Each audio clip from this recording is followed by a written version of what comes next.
Frères et sœurs de la paix, je suis le pasteur Liu Tong. Je suis très heureux de vous saluer aujourd'hui à Kinshasa, la capitale de la République démocratique du Congo. Je me trouve au bord du deuxième plus grand fleuve d'Afrique, le fleuve Congo. C'est très intéressant ici. Des deux côtés du fleuve, il y a différents Congos. De l'autre côté du fleuve, Brazzaville est la capitale de la République française du Congo. Je me trouve actuellement au Congo-Kinshasa, dont la capitale est Kinshasa, en République démocratique du Congo. La République démocratique du Congo est située au centre de l'Afrique.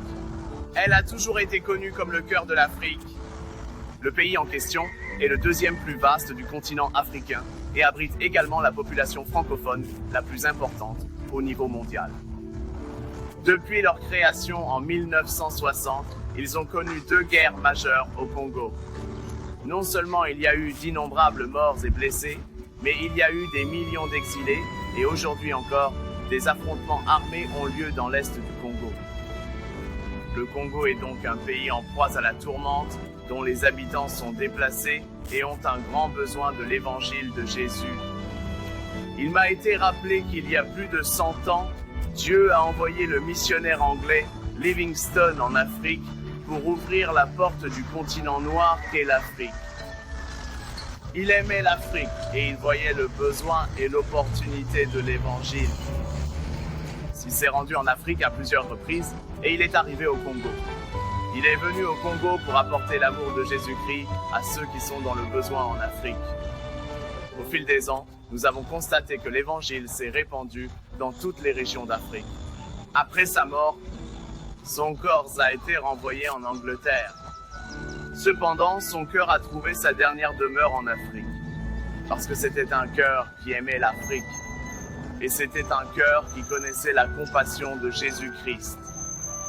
Aujourd'hui, l'évangile a été prêché dans toute l'Afrique, mais il y a encore beaucoup d'endroits non atteints. Nous devons reprendre la mission et l'ordre de Dieu et continuer à faire du travail missionnaire en Afrique.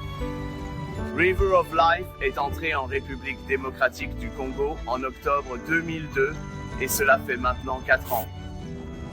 Notre pasteur, Fonzali, ainsi que son épouse, ont été choisis pour venir au Bénin afin d'établir une nouvelle église à Kinshasa. Ils ont été envoyés avec cette mission à cœur. Au début, ils se réunissaient chez eux. Ensuite, ils ont loué un local à l'extérieur. Maintenant que le nombre de personnes augmente, la salle n'est plus utilisée. Cette fois-ci, je suis venu pour voir le couple construire une équipe de service solide. Non seulement nous établissons de bonnes relations avec la communauté, mais nous sommes également loin de la rivière de la vie. Et nous tendons la main de manière proactive et établissons même une branche de l'Église. Nous sommes vraiment reconnaissants pour les collaborateurs fidèles que Dieu a préparés pour nous afin que nous puissions servir en Afrique. D'autre part, nous aimerions remercier nos frères et sœurs pour leur soutien et leur leadership dans l'œuvre missionnaire de l'Église au fil des ans. La Bible dit que ceux d'entre nous qui gardent les ustensiles à l'arrière sont récompensés autant que ceux qui combattent à l'avant. Aidez-nous donc à continuer à être d'un seul esprit et d'un seul cœur avec Dieu pour atteindre toutes les nations avec l'Évangile. Que Dieu vous bénisse tous.